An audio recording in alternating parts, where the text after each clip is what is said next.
ముఖ్యంగా వాళ్ళు చెప్తున్న మాట ఏంటంటే జగన్కి ప్రతిపక్ష హోదా ఇవ్వాలి. ఇక్కడ 4 పార్టీలు ఉన్నాయి ఆంధ్రప్రదేశ్లో, Janasena, BJP, TDP, YCP.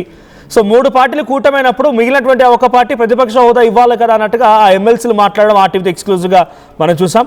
So present assembly లోపల విజువల్ మనం చూస్తున్నాం ఎక్స్క్లూజివ్గా.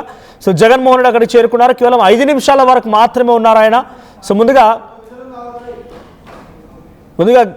జాతీయ గీతాన్ని ఆలపిస్తూ అసెంబ్లీ సమావేశాలు మొదలయ్యాయి. ఆ తర్వాత గవర్నర్ ప్రసంగంతో మొదలైంది.